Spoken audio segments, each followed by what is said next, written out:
जन्म लेंगे। Hi sir. Hi. नमस्कार सर। नमस्ते। ये आपका नाम क्या है सर? जी मेरा नाम सलीम अहमद है। सवार फना होंगे। कहाँ से आए हो आप? जी मैं एक ऑटो ड्राइवर हूँ। ऐ जान वफा फिर भी। जी हाँ, फिलहाल मैं ऑटो चलाता हूँ, लेकिन मेरी जिंदगी का एक मकसद है। लिए ऐसे लोगों से जिनकी फितरत छुपी रहे। और ऑटो चलाता हूँ हल्द्वानी की सड़कों पर एक जमाने से लोगों को उनके घरों से उनकी मंजिल तक पहुँचाना, यही मेरा काम है। हम तुम न जुदा होंगे।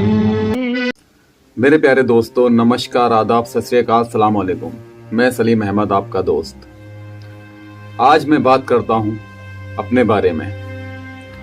जी हाँ दोस्तों, बहुत कम वक्त मिलता है खुद के बारे में बात करने के लिए। सुबह उठता हूँ, काम पे निकल जाता हूँ और दिन में आता हूँ, वही दिनचर्या फिर चला जाता हूँ। हमेशा लोगों को मंजिल पर पहुँचाना, यही मेरी प्रायोरिटी रही है। पर सर, मैं आज तक खुद कभी मंजिल पर नहीं पहुँच पाया। आप यहाँ क्या करने आए हैं? जिनकी फितरत छुपी रहे, नकली चेहरा सामने आए। मैं आपका दोस्त सलीम अहमद। आप लोग जानना चाहते हैं, बहुत सारे ईमेल्स, बहुत सारे मैसेजेस, बहुत सारे फोन कॉल्स आते हैं मेरे पास, जो मुझसे पूछते हैं, सलीम अहमद आप अपनी लाइफ के बारे में कुछ बताइए। सर, मेरे मोहल्ले वालों ने, मेरे गांव वालों ने, मेरे शहर वालों ने, मेरे घर वालों ने, मेरे रिश्तेदारों ने मुझसे कहा है कि तुम इतना अच्छा गाते हो तो क्यों नहीं एक बार इंडियन आइडल में चले जाते हो। तो चलिए मैं बताता हूं आपको अपनी लाइफ के बारे में। उत्तराखंड का एक छोटा सा शहर है रानीखेत, जहां पर मैं पैदा हुआ। मेरे वालिद साहब, उनकी एक आटे की चक्की हुआ करती थी, वो उसमें काम किया करते थे। तो सर, मेरे कदम खुद ब खुद उठ गए। बड़े धक्के खाने के बाद, बड़ी तकलीफें उठाने के बाद, बड़ी परेशानियों का सामना करने के बाद, मेरे पास पैसे भी नहीं थे। इधर उधर से उधार कर्जा किया है सर, तब मैं यहाँ तक पहुँचा हूँ। सवार जन्म लेंगे। फिर हम बड़े हुए धीरे धीरे। उस वक्त हम 3 भाई बहन थे। एक मेरे बड़े भाई, एक मेरी बहन जो मुझसे छोटी थी। वक्त का पहिया घूमता चला गया और हम बड़े होते चले गए। बचपन से ही मैंने घोर गरीबी को देखा है। इतनी गरीबी को मैंने देखा है अपनी जिंदगी में कि मैं जब स्कूल जाता था और मुझे अभी न जाने कितने लोगों का कर्ज चुकाना है। आपका जो सपना ना, और आप उतने काबिल हैं वो सपना देखने के, तो डेफिनेटली हम आगे लेके जाएंगे। ये पक्का वादा है। अगर आप डिजर्व करते हैं तो क्या गाना गाने वाले हैं? तो मेरे पास जो कॉपी होती थी ना, वो एक कॉपी होती थी और उस एक कॉपी में मैं स्कूल के सारे सब्जेक्ट लिखा करता था। टीचर हमसे बोलता भी था कि आप कॉपी क्यों नहीं लेके आते हैं। हम क्या जवाब देते टीचर को? बस खुद के ऊपर जो गुजरता था वो अपने ऊपर, अपने दिल पर ही लेकर अपने सफर पर चलते रहे। लेकिन अल्लाह ने जहन अच्छा दिया था, दिमाग अच्छा दिया था। करते रहे मेहनत, आगे बढ़ते रहे। वो दिन भी थे जिंदगी में कि स्कूल के अंदर बच्चे बड़ी अच्छी अच्छी ड्रेस पहनकर आते थे, नई नई। जी सर, मैं आज आपको मोहम्मद रफ़ी साहब का एक बहुत ही दर्द भरा गाना सुनाने वाला हूँ। मोहम्मद रफ़ी साहब को मैं अपना गुरु मानता हूँ, मेरे आदर्श हैं, उनसे मुझे बहुत मोहब्बत है। मैंने उनके अंदाज को अपने अंदर जिया है और जब भी सोचा है किसी मंच पर गाना गाता हूँ तो वो रफ़ी साहब का ही होता है। तो मैं रफ़ी साहब का अंदाज आपके सामने पेश कर रहा हूँ, देखिए और सुनिए। रेशमी जुल्फें ये शरबती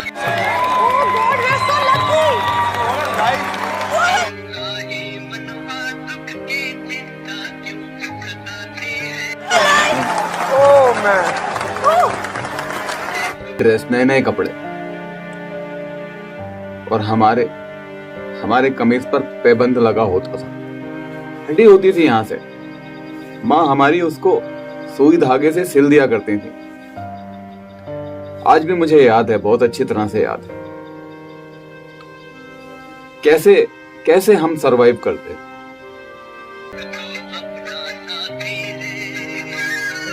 ये चीर दो, दिल निकालो, ले जाओ। मेरे दोस्तों, कोई भी सफर आसान नहीं होता। एक कड़ी मेहनत होती है आगे बढ़ने के लिए। ब्यूटीफुल सॉन्ग, चलिए जरूर सुनते। Come on brother, good luck. बहुत सारे पत्थर आते हैं, उन्हें हटाना पड़ता है। पापा मेरे बहुत अच्छे थे, बहुत अच्छे इंसान थे। शहर के अंदर लोग उनकी इज्जत किया करते थे, लेकिन गरीबी उनकी जिंदगी में बहुत ज्यादा थी। काम धंधे नहीं हुआ करते थे उस वक्त। बाजे दिन हम पर ऐसे गुजरते थे कि हमने रात का खाना खाया और सुबह को नाश्ता तक नहीं मिलता था। कुछ वक्त ऐसा भी गुजरा कि जब दोनों वक्त खाली थोड़ा सा चाय बिस्कुट पीकर गुजारा। कभी ऐसा वक्त गुजरा कि एक टाइम खा लिया, एक टाइम नहीं खाया। ये सारे कच्चे पक्के दिन मैंने अपनी जिंदगी में देखे। फिर एक दिन पता चला कि पापा के पैरों में कुछ प्रॉब्लम हो गया है। बहुत इलाज किया। कुछ वक्त के बाद पता चला कि उनको किडनी का प्रॉब्लम है, दोनों किडनी खराब हो चुकी हैं। वहां से पापा को एक बड़े अस्पताल के लिए रेफर कर दिया गया। जेब में तो पैसे भी नहीं थे, कहां से पापा को लेकर जाते। ठोकरें भी पड़ती हैं, लोगों के ताने भी मिलते हैं, ये सब कुछ मिलता है। लेकिन अगर आपने हिम्मत अपनी बांध ली है और आगे बढ़ने का सपना देख लिया है तो यकीन जानो आपकी मेहनत देखकर सारी चीजें पीछे हट जाती हैं। और एक दिन वो आता है कि जब आप तरक्की के आसमान को छूते हैं। तो जो भी सपना देखो, बस उस सपने के पीछे हाथ धो के पड़ जाओ। वीडियो कैसा लगा कमेंट बॉक्स में जाकर जरूर बताना और लाइक भी करना। इजाजत दीजिए मुझे आपका दोस्त। लेकिन फिर भी जैसे तैसे करके हम अपने पापा को, अपने वालिद साहब को रानीखेत से हल्द्वानी लेकर आए। जाने वालों जरा। लेकिन हमारे पड़ोसी बहुत अच्छे थे। एक बात बहुत अच्छी थी, एक सुनार थे, अप्पू वर्मा नाम था उनका। वो बोले, बेटा आप अपने पापा को लेकर जाओ, हम आपका सारा खर्च खुद उठाएंगे। मुड़ के देख मुझे। और पड़ोसी हमारे गैर मुस्लिम थे, लेकिन मुसलमानों से ज्यादा साथ दिया उन्होंने हमारा। हम अपने वालिद साहब को लेकर आ गए और हमने उन्हें हॉस्पिटल में एडमिट करा दिया। एक इंसान हूं और उनका इलाज चलता रहा। डॉक्टर सुबह को आता और वालिद साहब को देखता, उनकी खून की जांचें वगैरह करता और एक बड़ा सा पर्चा मैं और मेरा भाई हमारे हाथ में देकर चला जाता।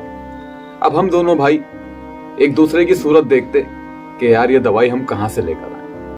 मैं तुम्हारी तरह। ये दवाई हम कहां से लेकर आए। जब तक हमारी जेब में पैसे रहे हमने पापा की दवाई की, लेकर आए। उसके बाद फिर हमने कुछ रिश्तेदारों से भी कर्जा लिया, उन्होंने हमें कर्ज दिया और हम पापा का इलाज करते रहे। ऐसे करते करते 1 महीना लगभग हो गया। पापा की तबीयत में थोड़ा सा सुधार हुआ, जेब भी खाली हो चुकी थी और तकाजा था अपने मुल्क वापस लौटने का, क्योंकि घर में माँ बहनें थी। तब तक हम 7 भाई बहन हो चुके थे, उनको भी देखना जरूरी था। आ गए लौटकर पापा को लेकर। उसके बाद मैं एक गांव चला गया काम करने के लिए, पेंटिंग का काम किया, घर के खर्चे चलते रहे बराबर। उसके 2 महीने के बाद वालिद साहब इस फानी दुनिया को छोड़कर हमेशा के लिए अपने रब से जा मिले। हम पर तो जैसे दुखों का पहाड़ टूट गया। वो जैसे भी थे हमारे सामने मौजूद थे, हयात थे और उनसे हमें सरपरस्ती मिलती थी, लेकिन अब वो हमारे सरपरस्ती का दरवाजा भी बंद हो गया। अल्लाह ने उन्हें अपने पास बुला लिया। खैर, जिंदगी कभी रुकती नहीं है, हमेशा चलती ही रहती है।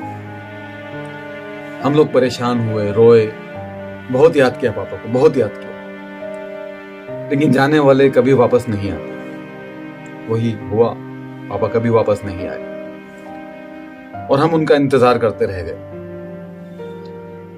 लेकिन इस बुरे वक्त में मैंने बहुत कुछ सीखा। देखा मैंने कि कौन मेरा अपना है, कौन मेरा पराया है। कुछ लोग ऐसे हैं जिन्हें मैं हमेशा याद रखूंगा, जिन्होंने बहुत साथ दिया। कुछ ऐसे हैं जिन्होंने दिल को तोड़ा। लेकिन आज सबके लिए माफी। सब खुश रहे, अल्लाह सबको खुश रहे। फिर कुछ वक्त के बाद पता चला मेरी माँ तो बहुत तंदुरुस्त थी, अच्छी खासी सेहत थी। एक दिन पता चला उन्हें कैंसर की बीमारी हो गई। और कुछ वक्त के बाद देखते ही देखते 1 साल के अंदर अंदर इलाज जो भी हम कर सकते थे हमने किया। हमारी वालिदा भी हमें छोड़कर इस दुनिया से विदा ले गई।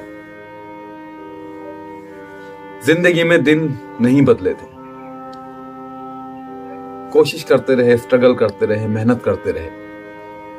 और फिर एक दिन किसी के कहने पर यह चैनल बनाया। अल्लाह ने चैनल को तरक्की दी, अल्लाह का शुक्र अदा करता हूं। अल्लाह ने चैनल को तरक्की दी, फेसबुक पेज को तरक्की दी।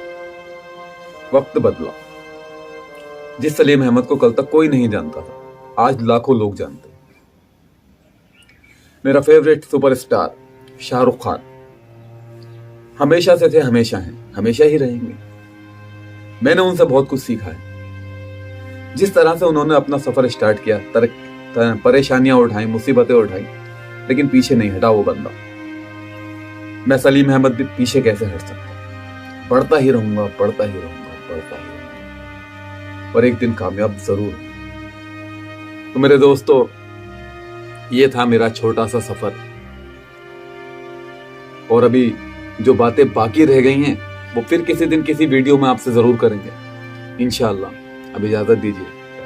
अस्सलाम वालेकुम। जय हिंद, जय भारत।